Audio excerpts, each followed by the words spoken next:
Hi అండి అందరికీ.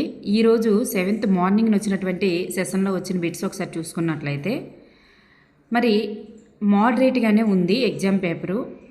మరి టఫ్ అయినటువంటి బిట్లు అయితే చాలా టఫ్గాను, ఈజీగా ఉన్నటువంటి బిట్లు అయితే కొంచెం పైన బిట్లే ఇవ్వడం జరిగింది. మీరు అటెంప్ట్ చేసేటప్పుడు మాత్రం కానిది ఏది సరైనది ఏది అట్లా అడుగుతున్నారా లేదా, క్వశ్చన్ని పూర్తిగా చదవండి, కూలంకుశంగా చదివి ఆన్సర్ అనేది పెట్టండి. అసలు సరి అయింది అడుగుతున్నారా, సరికాంది అడుగుతున్నారా ఏంటి అనేది కూడా మీరు అదే చూస్తూ పెట్టండి. ఇక్కడ ఫస్ట్ వన్ సమగ్రాకృతి సిద్ధాంతం గురించి. అభ్యసన సిద్ధాంతాలు 4 ఉన్నాయి కదా. ఈ 4 సిద్ధాంతాల్లో మరి అంటే ఒక్కొక్క మోడల్, అట్లా 4 మోడల్స్లో ఏదో ఒక సిద్ధాంతం గురించి ఒక బిట్ అనేది వస్తుంది. ప్రజ్ఞాలబ్ధికి సంబంధించినటువంటి సమ్ ఇవ్వడం జరిగిందంట.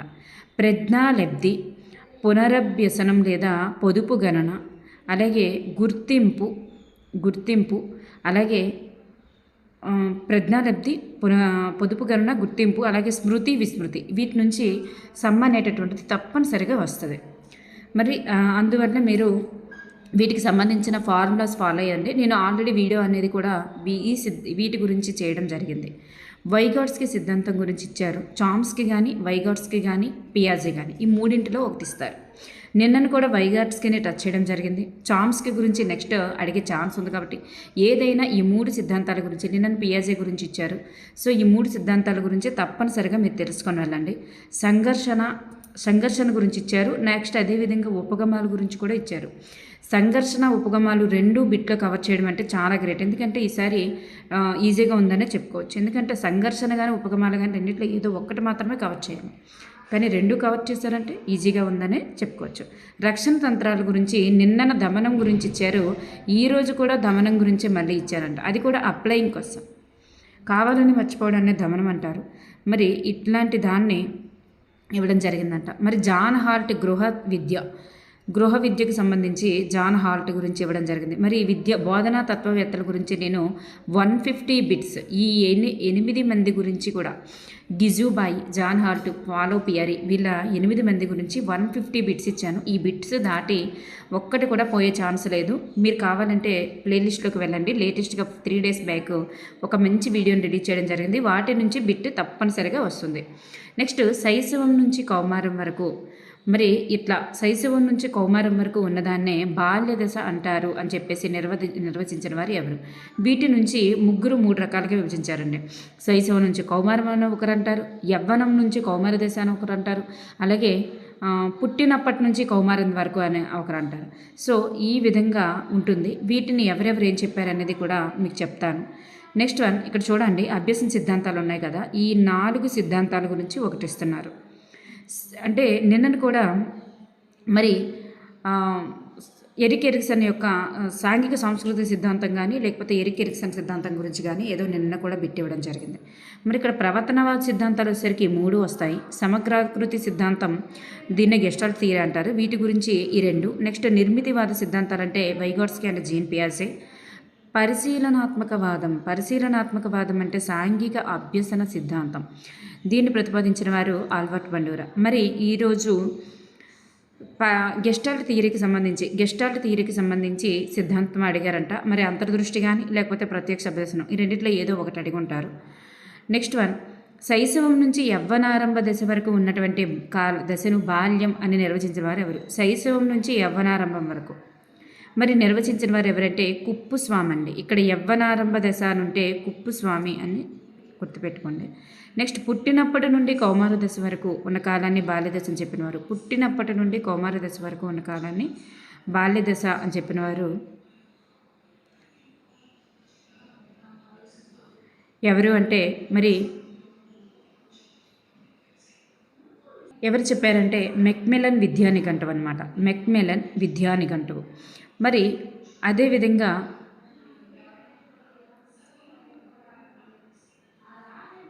నెక్స్ట్ వన్, కౌమార దశ వరకు గల కాలాన్ని బాల్యదశ అని పేర్కొన్నవారు. అలాగే బాల్యదశలో ఎన్నో చారిత్రక అంశాలు ఉంటాయని, కౌమార దశ వరకు గల కాలాన్ని బాల్యదశ అని చెప్పినవారు. అలాగే బాల్యదశలో ఎన్నో చారిత్రక అంశాలు ఉంటాయని పేర్కొన్నవారు ఎవరంటే ఫిలిప్ ఏరిస్ అనమాట. Philip Aries. అలాగే ద మైనింగ్ యాక్ట్ గురించి ఇచ్చే అవకాశం ఉంది, ఒకసారి గుర్తుపెట్టుకోండి. 18 సంవత్సరాలు మైనింగ్ యాక్ట్ ప్రకారం ఎన్ని సంవత్సరాల లోపు వాళ్ళు గనుల్లో పనిచేయడాన్ని నిషేధించిందంటే 18 సంవత్సరాలు అనేది గుర్తుపెట్టుకోండి, 14 అయితే కాదు. నెక్స్ట్ వన్ వచ్చేది ఏంటంటే ఇప్పుడు చూడండి, ఇక్కడ గిజుబాయి, అలాగే నీల్ సమ్మర్హిల్లు, టోటోచాన్ టోమో పాఠశాల, మకరెంకో పాఠశాల విద్యలు ప్రజాస్వామ్య భావనలు మకరెంకేవి, అలాగే జాన్ హాల్ట్, ఫాలోఫియరీ, జీన్ పియాజే, వీళ్ళ గురించి మనకు బిట్స్ వస్తున్నాయి. మరి జాన్ హాల్ట్స్ పాఠశాల విద్య లేకుండానే ఎదగడం అంటే గృహ విద్య గురించి చెప్పడం జరిగింది. ఫాలోఫియరీ అంటే విమర్శనాత్మక బోధన గురించి. గిజుబాయి ఏంటంటే పాఠశాల ఉపాధ్యాయుల లక్షణాలు, అలాగే ఉపాధ్యాయుల బోధనకు విలువైన సూచనలు కూడా ఇవ్వడం జరిగింది. నీల్ సమ్మర్హిల్ పాఠశాల ఏంటంటే తల్లిదండ్రులు పిల్లల బంగారు భవిష్యత్తుపై ఆంక్షలు విధించకూడదని, సృజనాత్మక శక్తి కలిగి సహజ లక్షణాలను ప్రతిభకు విలువ ఇవ్వాలని తెలియజేస్తుందన్నమాట. టోటోచాన్ టోమో పాఠశాల వచ్చేసరికి హింస లేని పిల్లలకు పూర్తి స్వేచ్ఛనిస్తే వాళ్ళు ఇచ్చేటటువంటి సహజమైన పాఠశాల, వాళ్ళు సహజంగా అభ్యసిస్తారని చెప్తుందన్నమాట. మకరెంకో అనేది ప్రజాస్వామ్య భావనలు, పాఠశాల విద్యలో ప్రజాస్వామ్య భావనలు, అసెంబ్లీ, ఓటు హక్కు ఇట్లాంటివంతా కూడా మకరెంకో దాంట్లో ఉంటుంది. మరి పాఠశాల విద్య లేకుండానే ఎదగడం అనేది జాన్ హాల్ట్. ఫాలోఫియరీ అనేటటువంటిది విమర్శనాత్మక బోధన, ఆలోచనాత్మక ప్రశ్నలు, విమర్శించే ప్రశ్నలు వేసేటట్లుగా ప్రస్తుత బోధన విధానం ఉండాలని చెప్తుంది. అలాగే జీన్ పియాజే గురించి మీకు తెలుసు అన్నమాట. చూడండి, ఇక్కడ శైశవం నుంచి కౌమారం వరకు ఉండేటటువంటి దశ ఏమంటారు అనేది చెప్పేది ఎవరంటే ఫిలిప్ ఏరిస్. విచలనాల సగటు ఎస్డి గురించి ఇవ్వడం జరిగిందంట, విచలనాల సగటు గురించి. అలాగే 999 యొక్క సగటు అని చెప్పేసి ఒకటి ఇచ్చారంటున్నారు. పద్యాల నుంచి క్వశ్చన్స్ వస్తున్నాయంటండి. పద్యాల నుంచి 2 క్వశ్చన్స్ వచ్చాయంటున్నారు. ఒక పద్యం ఇచ్చేసి మరి ఒక వర్డ్ ఇచ్చేసి ఆ వర్డ్ ఏంటంటే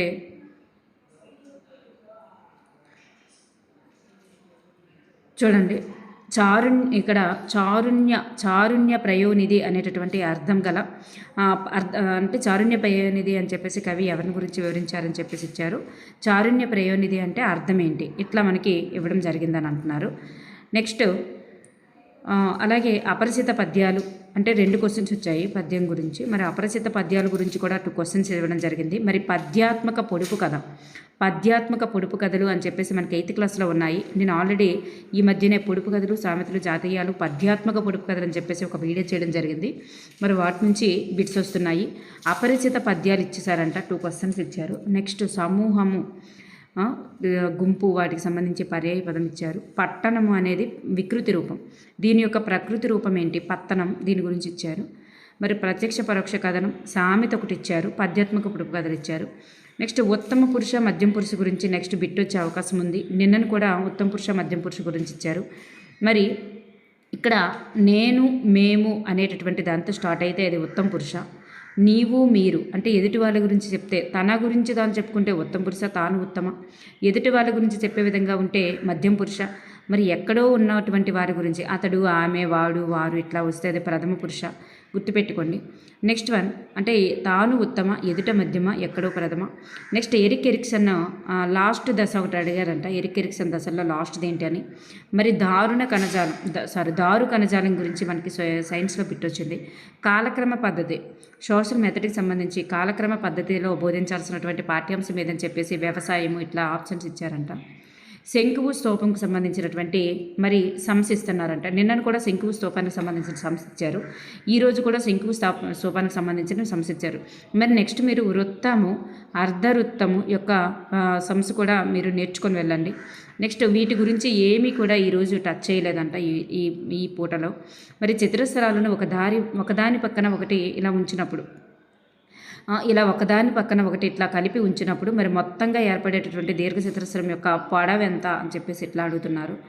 మరి ఇక్కడ చూడండి, వృత్తంకి సంబంధించినటువంటి వృత్త పరిధికి సూత్రము, వృత్త వైశాల్యానికి సూత్రము, మరి చుట్టుకొలత ఇచ్చినప్పుడు సూత్రం ఏంటి. అలాగే అర్ధవృత్తం గురించి, అర్ధవృత్తము నేను ఆల్రెడీ వీటి గురించి మీకు ఇవ్వడం జరిగింది. రేఖాగణితం యొక్క సూత్రాల గురించి ఒకసారి మీరు కావాలంటే ఆప్ చేసి ఒకసారి చదువుకోండి. నెక్స్ట్ స్తూపానికి సంబంధించి ఘనపరిమాణము, ప్రక్కతల వైశాల్యము, అలాగే సంపూర్ణతల వైశాల్యానికి సూత్రం చూడండి. ఘనపరిమాణం అంటే πr²h, ప్రక్కతల వైశాల్యం 2πrh, మరి సంపూర్ణతల వైశాల్యం 2πr × h+r అనమాట. 2πr × h+r గుర్తుపెట్టుకోండి. ఎందుకంటే 2πrకి హెచ్ మల్టిప్లికేషన్ చేసామనుకోండి, అంటే వృత్తం యొక్క చుట్టుకొలతకి హెచ్ మల్టిప్లికేషన్ చేస్తే దీని యొక్క ప్రకతల వైశాల్యం వచ్చేస్తుంది. అలాగే 2πr into H plus are అనేది సంపూర్ణతల వైశాల్యం. πr స్క్వేర్కి అంటే వృత్తం యొక్క వైశాల్యానికి హెచ్తో గుణిస్తే ఘనపరిమాణం వస్తుంది. వృత్తం యొక్క చుట్టుకొలతకి వైశాల్యం ఎత్తుతో గుణిస్తే ప్రకతల వైశాల్యం వస్తుంది. ఇదే ఇట్లా గుర్తుపెట్టుకోండి. నెక్స్ట్ వన్, గుర్తులు ఇక్కడ శంకువుకి సంబంధించి అండి. శంకువు మరి ఆర్ అంటే మీకు తెలుసు వ్యాసార్థం, హెచ్ అంటే ఎత్తు, ఎల్ అంటే ఏటవాలి ఎత్తు అనమాట. ఈ విధంగా శంకువు యొక్క ఎల్లను గణించాలంటే సూత్రం అంటే ఏటవాలి ఎత్తు కావాలంటే వ్యాసార్థం square plus H square root over అనమాట. నెక్స్ట్ ఉపరితల వైశాల్యం πrl, సంపూర్ణతల వైశాల్యం వచ్చేసరికి πrl ప్లస్ πr స్క్వేర్, లేదా దీన్నే πr into L plus R, πr into L plus R. ఘనపరిమాణానికి సూత్రం 1/3 πr cube πr square H, 1/3 πr square H. Next శంకువు స్తూపానికి సంబంధించినటువంటి సమస్య ఇస్తున్నారు కాబట్టి నెక్స్ట్ త్రిభుజ ధర్మాల గురించి ఇస్తున్నారు. త్రిభుజ ధర్మాలు, సంకలనం, వ్యవకలనం వాటికి సంబంధించినటువంటి ధర్మాల గురించి కూడా బిట్స్ ఇస్తున్నారు. సినోనిమ్స్, యాంటోనిమ్స్, ఇడియమ్స్, ఫ్రేజెస్, జాతీయాలు, వీటి గురించి బిట్స్ వచ్చాయి. నెక్స్ట్ కణం గురించి 2 బిట్లు వచ్చాయంట, దారు ఒకటి, సైటోప్లాజం ఒకటి ఇట్లా. నెక్స్ట్ ఎక్కువ చర్యాశీలత కలది ఏది అని చెప్పేసి సిఎన్జి, వంట చెరుకు, వాటి గురించి ఇచ్చారంట. సైటోకైనిన్స్, సైటోప్లాజం రెండిట్లో ఏదో ఒకటి ఇచ్చారు, మరి కన్ఫ్యూజ్ అవుతున్నారు వాళ్ళు కూడా. నెక్స్ట్ మొఘలుల గురించి బిట్టిచ్చారంట. నెక్స్ట్ మొహంజదారో, సింధు నాగరికత గురించి, మొహంజదారో గురించి, పర్వతాలలో పెరిగేటటువంటి చెట్లు, ఓకు, ఫైన్ ఇట్లాంటివి ఉంటాయి కదా, వాటి గురించి. మరి నమూనా, మొరిసన్ నమూనా యొక్క దశల గురించి, వాటి మీద నమూనా గురించి ఇచ్చారంట. మరి అభ్యసన ప్రక్రియలు ఏంటి అని చెప్పేసి వాటి గురించి ఇచ్చారంట, అభ్యసన ప్రక్రియల మీద. మరి విద్యా లక్ష్యాల గురించి ఆర్డర్లో పెట్టడం, లక్ష్యాలు, ఉద్దేశాలు, గమ్యాలు, వాటి గురించి ఆర్డర్లో పెట్టడం ఒకటి ఇచ్చారంట. నెక్స్ట్ చారుణ్య ప్రయోనిధి అర్థం, మరి ఆ పదం గురించి కవి ఎవరిని గురించి వివరించారని చెప్పేసి ఒక పద్యం ఇచ్చి మరి ఇట్లా ఇచ్చారంట. నెక్స్ట్ డైరెక్ట్, ఇండైరెక్ట్ స్పీచెస్, అలాగే వాయిసెస్ కూడా ఇవ్వడం జరిగిందంట. నెక్స్ట్ ఇండైరెక్ట్ వాయిసెస్, శ్రీశ్రీ అనంతం ఉంది కదా, ఇది ఆత్మకథ ఏంటని చెప్పేసి ఇచ్చారంట. ఇట్ ఈజ్ పండుగ యొక్క ఇతివృత్తం ఏంటి, వీర అనేటటువంటి పాత్ర మాతృభూమి అనే పాఠ్యాంశంలో ఉంటుంది కదా, మాతృభూమి అనే పాఠ్యాంశంలో ఉంటుంది వీర అనే పాత్ర. మరి ఒక సెంటెన్స్ ఇచ్చేసి ఈ మాటలు అన్నవారు ఎవరు అని చెప్పేసి ఇచ్చారంట. భాషణము, పఠనం, వాటి గురించి ఒక బిట్ ఇచ్చారు. బోధనా పద్ధతులు, మ్యాంటిసోరీ, డాల్టన్ పద్ధతి, వాటి గురించి ఒక బిట్ ఇచ్చారంట. వార్షిక పరీక్షలు, లక్ష్యాత్మకత గురించి ఇచ్చారంట. వార్షిక పరీక్షల గురించి ఒకటి, లక్ష్యాత్మకత గురించి కూడా ఒకటి ఇచ్చారంట. నెక్స్ట్ విద్యా ప్రమాణాల గురించి కూడా ఇచ్చారు, విద్యా ప్రమాణాలు. నెక్స్ట్ ద్రావణాల గురించి రావడం జరిగిందంట. నెక్స్ట్ ఒక నిర్వచనం ఇచ్చారంట. ఆ నిర్వచనంలో దేవాలయం వంటిది అని చెప్పేసి ఒకటి వచ్చింది, ఆ నిర్వచనం గురించి ఇచ్చారని చెప్పేసి అంటున్నారు. ద్రావణాల గురించి సంతృప్త ద్రావణం ఇట్లా ఉంటుంది కదా, కొల్లాయిడ్ ద్రావణం ఇట్లాంటివి, వాటి గురించి బిట్ రావడం జరిగిందంట. ఇది నిన్న వచ్చినటువంటివి అనమాట. కరికులం తప్పనిసరిగా పాటించవలసింది ఏంటి, ఏకకారక సిద్ధాంతంతో సంబంధం లేని వారెవరు, ఏకకారక సిద్ధాంతంతో సంబంధం లేనిది ఏది, ఇలా కూర్చోవచ్చు. ఎన్ఈపి 2020 ప్రతిపాదన గురించి నిర్ణయించారు. భాషా గ్రహణ యంత్రం అనేటటువంటి భావనను ప్రవేశపెట్టింది ఎవరని నిర్ణయించారు. పిల్లల్లో దౌర్జన్యకర ప్రవర్తనకు కారణాలు ఏమిటి, మరి అంటే పిల్లల యొక్క పెంపక శైలికి సంబంధించిందనమాట ఇది దౌర్జన్యకర ప్రవర్తన. మంచి సర్దుబాటు గల విద్యార్థి కనబరిసే లక్షణం ఏంటి, ప్రాథమిక విద్యకు నిర్బంధం చేయాలని సూచించిన కమిటీ ఏమిటి, ఈ ఇతివృత్త గ్రాహిక పరీక్ష ఉపయోగించిన కార్డుల సంఖ్య, అలాగే వైగాట్స్కి ప్రకారం క్రింది వాటిలో ఉన్నత స్థాయి మానసిక ప్రక్రియగా గుర్తించబడింది ఏంటి, మూర్తిమత్వ కారకాలు గుర్తించండి. మరి వ్యక్తిగత నీతి సూత్రాలు పాటించే దశ ఏది, కూల్బర్గ్. ఐఈపి అలాగే ఓఈపి వీటికి సంబంధించిన పూర్తి రూపాలు ఏంటి, ఓఈఆర్ అండి, ఇది ఓపెన్ ఎడ్యుకేషన్ రిసోర్సెస్. ఐఈపి స్టాటిస్టిక్స్ అనేది ఏ భాషా పదం అని చెప్పేసి ఒకటి ఇచ్చారు. అలాగే సృజనాత్మక ప్రక్రియలో ఒక వ్యక్తి సమస్యను ప్రక్కన పెట్టి వేరే పనిలో నిమగ్నమయ్యేటటువంటి దశ ఏంటి, అలాగే డెకార్డే ప్రకారం మన మనుగడకు కారణం ఏంటి, ఆన్ మెమరీ గ్రంథకర్త ఎవరు, ఎబ్బింగాస్. నెక్స్ట్ వన్, ఇవన్నీ కూడా మీకు ఇంగ్లీష్ అన్ని దాంట్లో కూడా ఇస్తున్నారు, డైరెక్ట్ ఇండైరెక్ట్ స్పీచెస్ ఇట్లా.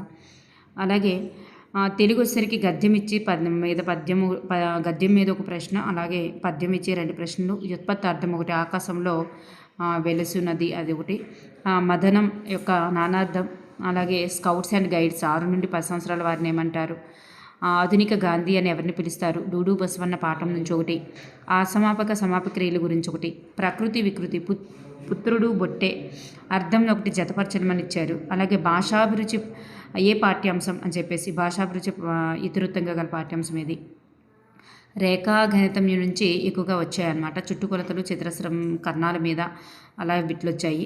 అలాగే త్రిభుజ వ్యాసార్థము, సెక్టారు, శంకువు, స్తూపం గురించి. అలాగే భిన్నాల మధ్య వచ్చేటటువంటి మరొక భిన్నం, ఈ రెండు భిన్నాల మధ్య. అలాగే వరుస సహజ సంఖ్య లబ్ధం ఏంటి, బీజగంతం నుంచి 3-4 క్వశ్చన్స్ వచ్చాయంట. నెక్స్ట్ కసాగు గసాబా గురించి ఒకటి, బాహులకం మధ్యగతం సగటు ఒకటి, సాంఖ్యక శాస్త్రం యొక్క భాషా పదాలు ఇట్లా రావడం జరిగిందంట. నెక్స్ట్ తక్కువ కాలం స్మృతి ఏంటి, స్వల్పకాలిక స్మృతి, పూసల చట్టంలో గరిష్టంగా వేసే పూసల సంఖ్య 9. అలాగే అంగారకుడు బృహస్పతుల గ్రహాల మధ్య ఉండేటటువంటి గ్రహాలు ఎన్ని, మరి గ్రహ శకలాలు అంటే గ్రహ శకలాలు ఏ గ్రహాల మధ్య ఉంటాయి అని అర్థం అంతే. మరి బోయి బ్రేమన్న స్వీయ రచన ఏంటి, పాలే నుండి పద్మశ్రీ వరకు. పుత్రుడు వికృతి, కంఠ తాళవ్యాలు ఇచ్చారు. 3 వరుస సహసంఖ్యలు లబ్ధం. అలాగే వస్తువు ధర ఇచ్చేసి మరి అమ్మిన వేల అంతా. ఈరోజు కూడా అమ్మిన వేల కొన్న వేల గురించి బిట్స్ రావడం జరిగింది. సాధనములు ఆకాశాన్ని తాకుతున్నవి, వ్యుత్పత్తార్థం. సౌదములు ఆకాశాన్ని తాకుతున్నవి, వ్యుత్పత్తార్థం. వాడుక భాషను ప్రవేశపెట్టిన వారు ఎవరు, గిడుగు వెంకటరామమూర్తి గారు. అలాగే స్కౌట్స్లో వీరిని ఏమంటారు, భాషా వికాస్ సిద్ధాంతం రూపకర్త చామ్స్కీ గారు. ఏకకారక సిద్ధాంతాన్ని ప్రతిపాదించిన వారు ఎవరు, అలాగే సైమన్ బినే వీళ్ళు కదా. సో ఈ విధంగా బిట్స్ అనేవి రావడం జరిగింది. సో మీరు అన్నీ కూడా కొంచెం కవర్ చేసుకొని చూస్తూ వెళ్ళండి.